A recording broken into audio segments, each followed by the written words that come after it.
रोहन और प्रिया, दो दोस्त, रात लगभग 11 बजे कॉलेज की स्टडी ट्रिप से लौट रहे थे। लेकिन बीच रास्ते में ही उनकी गाड़ी खराब हो गई।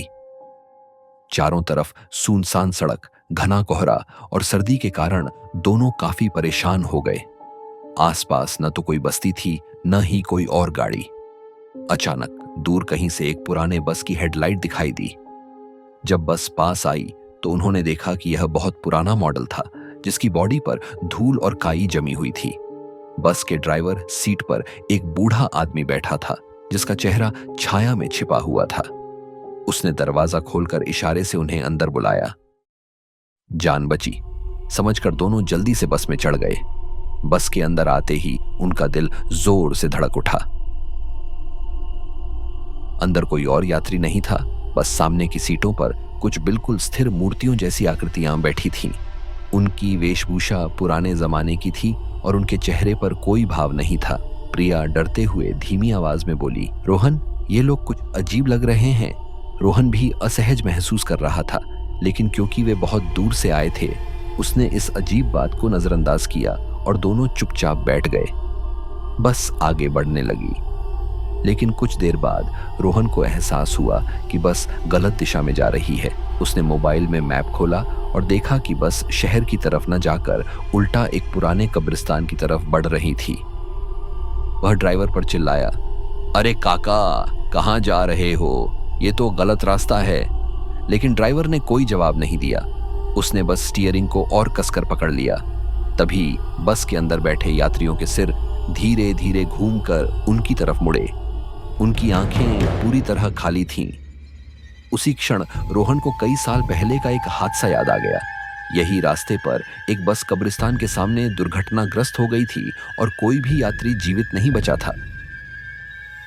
ये सब घटना याद कर कर डर से उनके हाथ पांव ठंडे पड़ गए। रोहन और प्रिया ने बस का दरवाजा खोलने की कोशिश की, मगर जैसे किसी अदृश्य शक्ति ने दरवाजे को बंद कर दिया हो।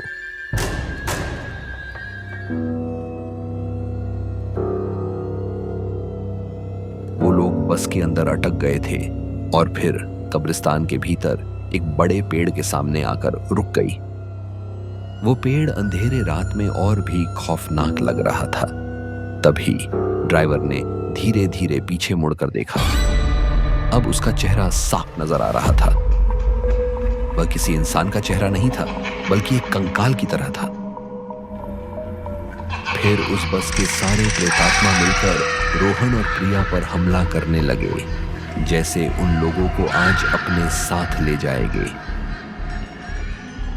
तभी दूर मंदिर में सुबह की पहली आरती शुरू हुई। मंदिर की घंटियों और शंख की आवाज बस के अंदर तक गूंज उठी। साथ ही पूरब के आकाश में सूरज की पहली किरण फूटी। जैसे ही वह रोशनी बस पर पड़ी, ड्राइवर और सारे यात्री धुएं की तरह गायब हो गए। बस अचानक ही अदृश्य हो गई और रोहन प्रिया ने खुद को कब्रिस्तान के पेड़ के नीचे खड़ा पाया। जान बची देखकर वे भागकर मंदिर की ओर गए। वो दोनों भागते भागते मंदिर के गेट के सामने आकर गिर पड़े। उसी वक्त मंदिर के पुजारी ने उनको देख लिया था। वो दोनों रात के सारे घटना बताने लगे। ये सुनकर और एक पुजारी पवित्र मंत्र जप करने लगे। पूरी घटना सुनने के बाद पुजारी ने कहा, डरो मत। उस रास्ते पर रात को कभी कभी एक भूतिया बस निकलती है, जिसके यात्री उसी दुर्घटना में मारे गए थे।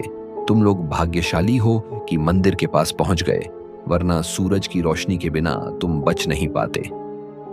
उस दिन के बाद रोहन और प्रिया ने प्रण लिया कि वे कभी भी रात को उस रास्ते पर अकेले नहीं जाएंगे। और फिर सुबह होने पर वो दोनों लोग अपने घर चले गए। लेकिन आज भी कभी कभी उस सुनसान सड़क पर चलते हुए ऐसा लगता है जैसे कहीं दूर से एक पुरानी बस का इंजन उनकी तरफ बढ़ता चला आ रहा हो।